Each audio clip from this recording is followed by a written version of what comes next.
नमस्ते बच्चों। आज हम तर्क संग्रह पढ़ना प्रारंभ करते हैं।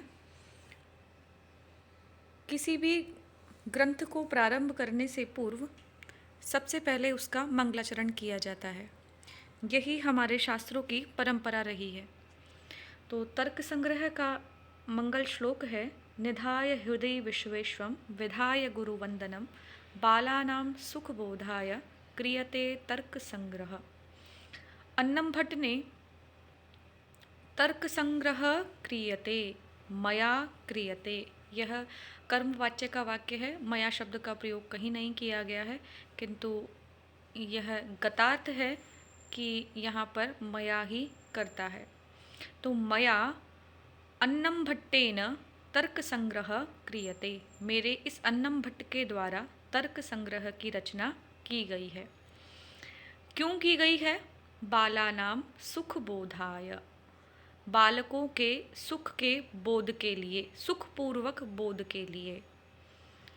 प्रथम पंक्ति में कहा गया निधाय हृदय विश्वेशम, विश्वेश्वम, विश्वेश विश्व के ईश। यहाँ सामान्यतः आप मान सकते हैं कि महादेव की उपासना की गई है।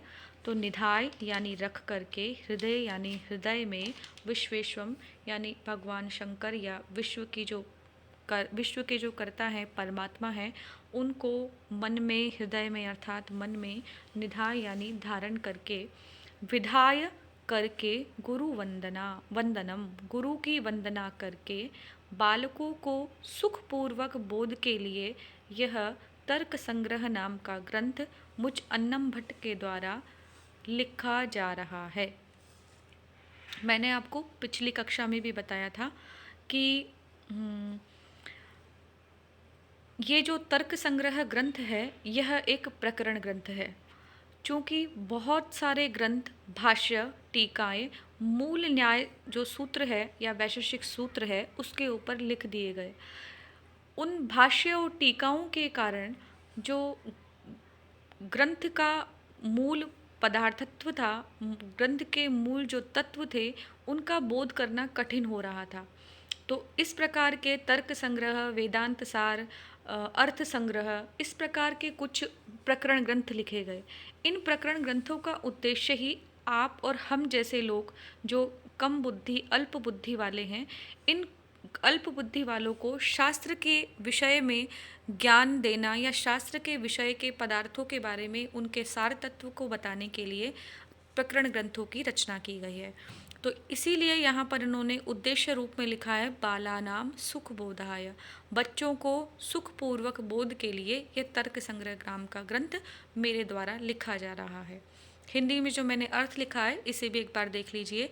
विश्वेश्व, विश्व का ईश जो है यानी परम परमात्मा, जो परम सत्ता है, परम शक्ति है, उस परमात्मा को हृदय में निधाय धारण करके, विधाय करके, गुरु वंदनम, गुरु की वंदना को,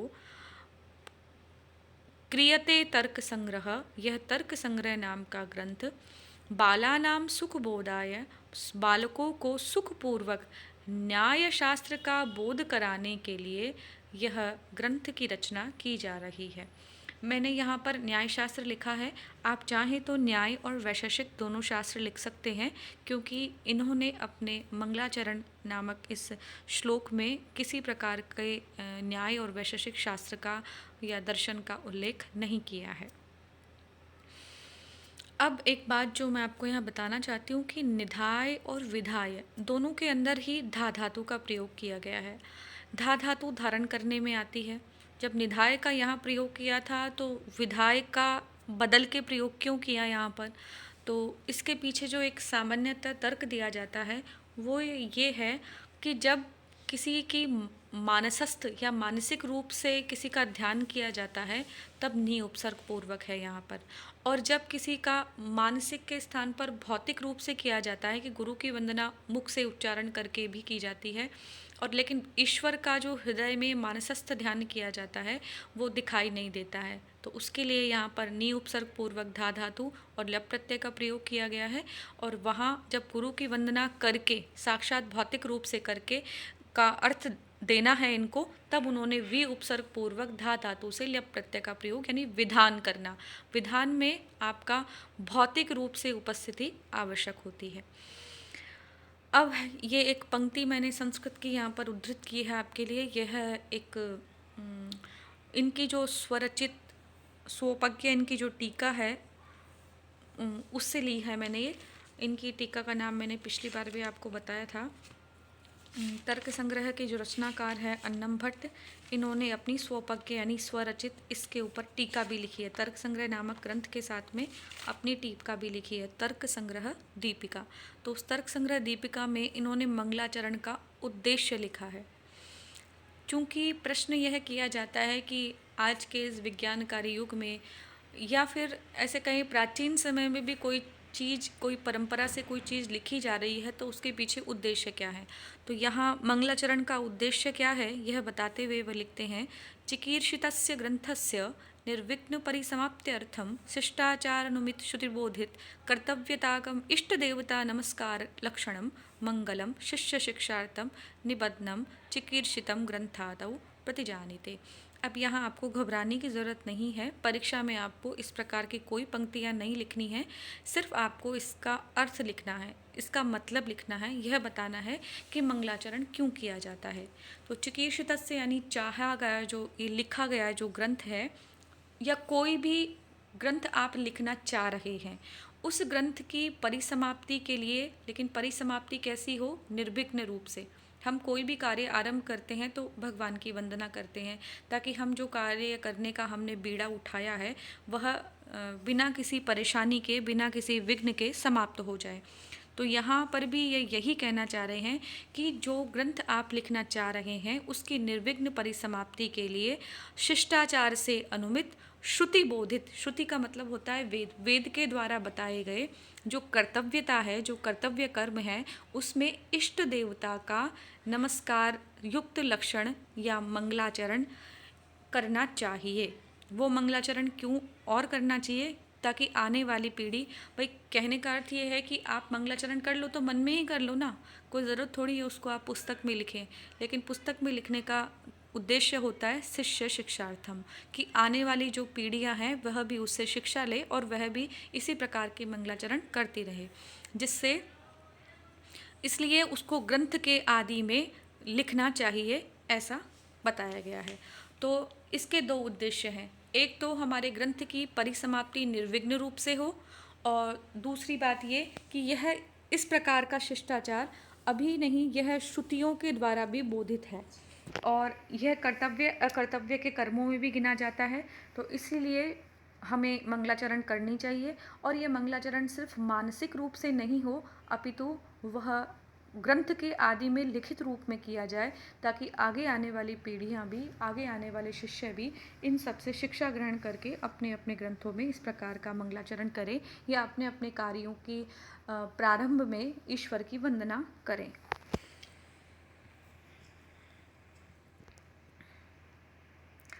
तर्क संग्रह ग्रंथ का अर्थ होता है तर्क्यन्ते। तर्क्यन्ते का मतलब है प्रतिपादन करना। किनका प्रतिपादन करना? द्रव्य आदि 7 पदार्थों का। ये 7 पदार्थ कौन से हैं? द्रव्य, गुण, कर्म, सामान्य, विशेष, समवाय, अभाव। ये 7 पदार्थों का प्रतिपादन करना का अर्थ है तर्क।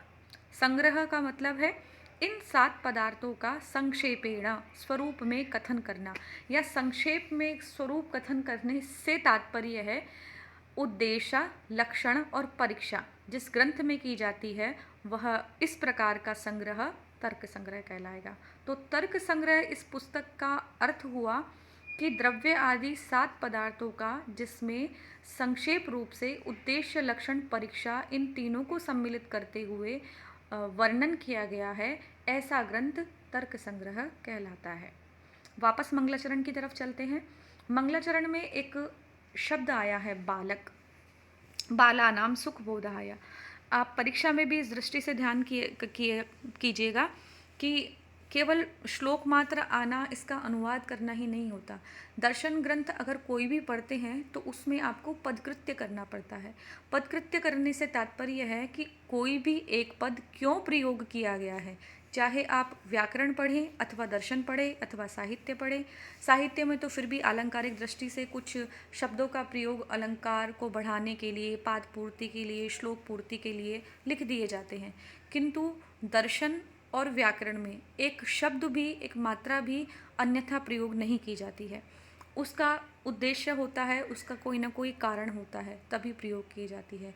एक सूक्ति चल पड़ी है वैयाकरणों के लिए, तो अर्धमात्रा लाघवेन पुत्र उत्सव मन्यन्ते वैयाकरणाः, कि अगर आधी मात्रा का लाघव भी हो जाता है, कम मात्रा भी लगाई जाती है, तो व्याकरण के जानकार लोग यानी वैयाकरण उसको पुत्र के उत्सव के समान मानते हैं। तो यहाँ पर भी मैं आपको यही समझाना चाहती हूँ कि श्लोक में जो बालक शब्द का प्रयोग किया है वो क्यों किया है, इसका कारण देते हुए कहते हैं कि क्यों नहीं किया, बालक शब्द का अर्थ क्या है।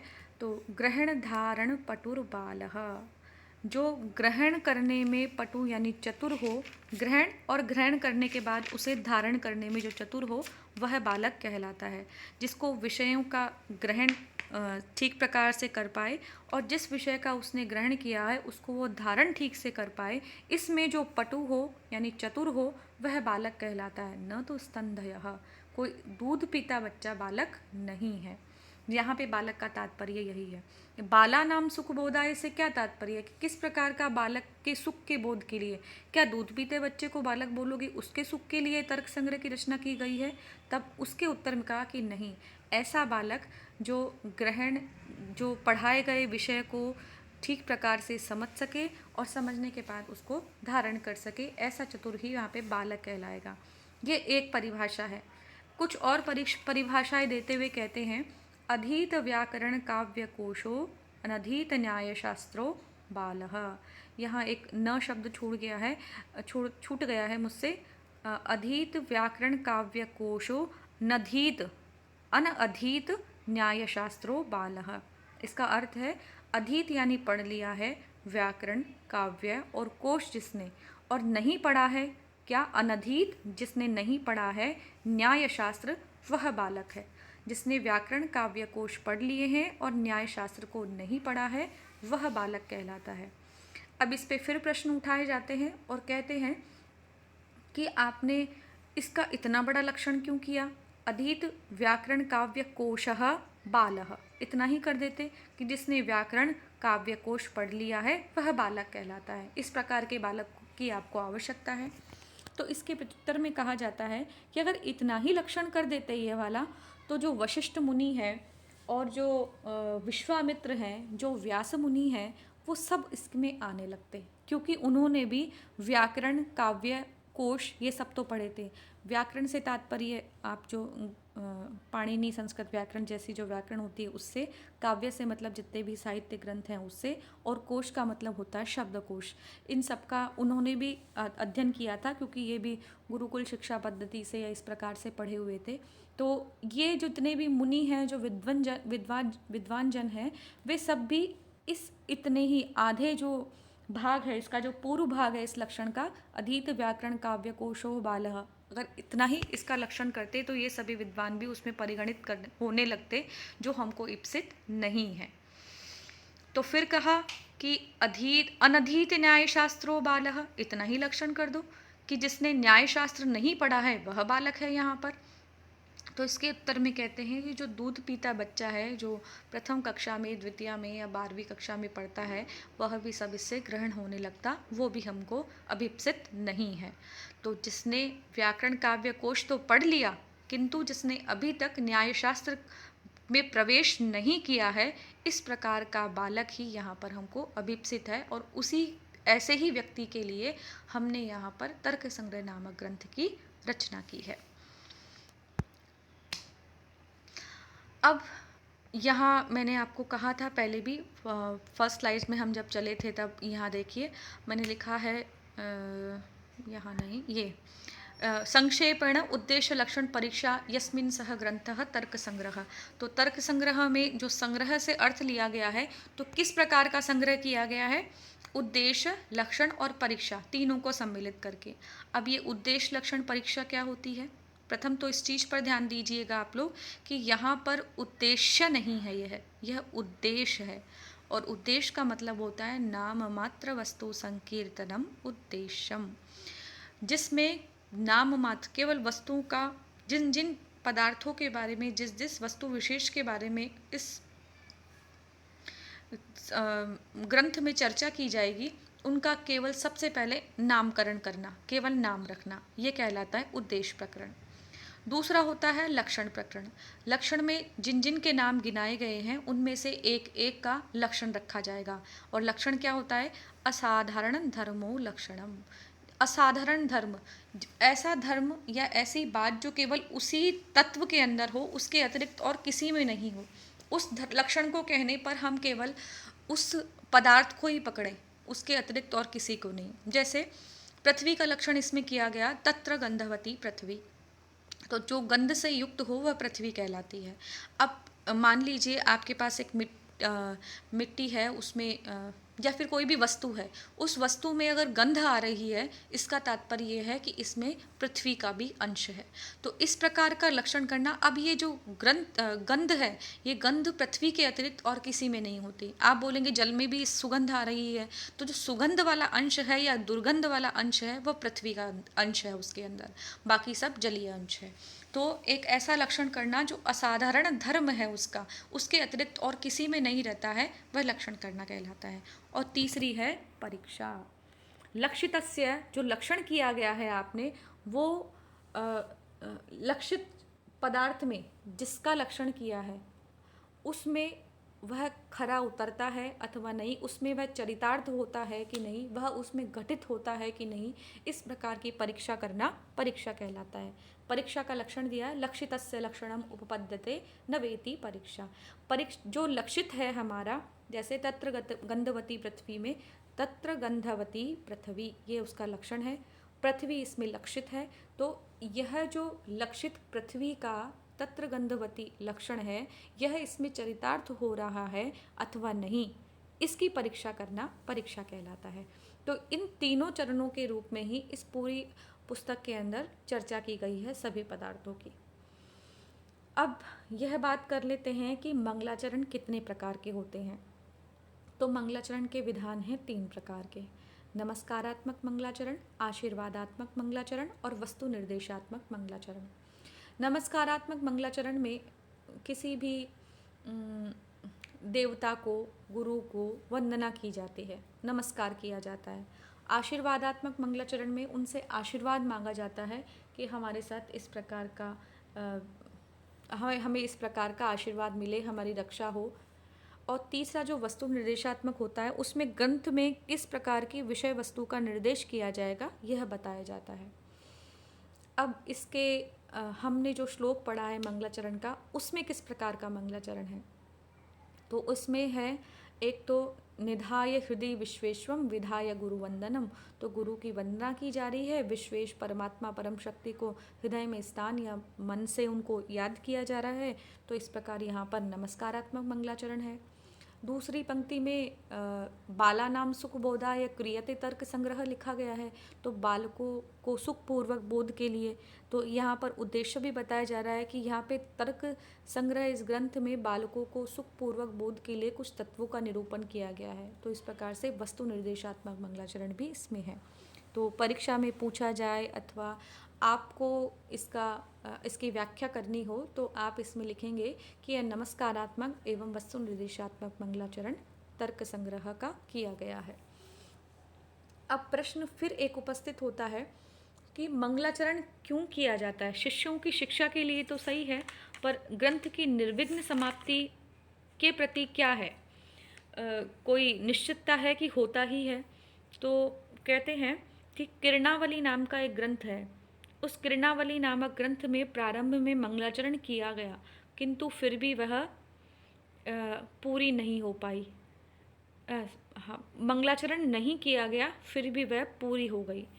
और जो कादम्बरी नाम का ग्रंथ है, उसमें मंगलाचरण किया गया, किंतु फिर भी वह पूरी नहीं हो पाई। बाद में उसके पुत्र ने दूसरे चरण में पूरी की थी, लेकिन जो स्वयं कादम्बरी को लिखने वाले बाणभट्ट थे, वह उसको पूरा नहीं कर पाए थे।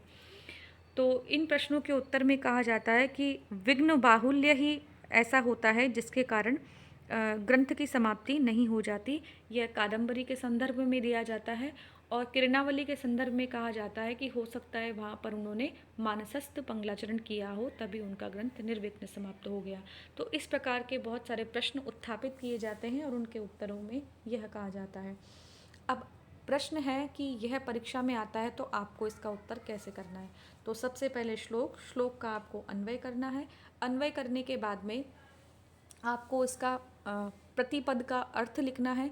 अर्थ करने के बाद में इसके प्रतिपद की व्याख्या करनी है कि निधाय का क्या अर्थ है, विधाय का क्या अर्थ है, बालक से यहाँ क्या अर्थ लिया गया है, तर्क संग्रह शब्द का क्या अर्थ है। जिस प्रकार से व्याख्या मैंने आपको बताई है, इन्हीं सभी पक्षों को ध्यान में रखते हुए आपको इसकी व्याख्या लिखनी है। अगली कक्षा में हम पदार्थ निरूपण के बारे में चर्चा करेंगे। तब तक के लिए धन्यवाद।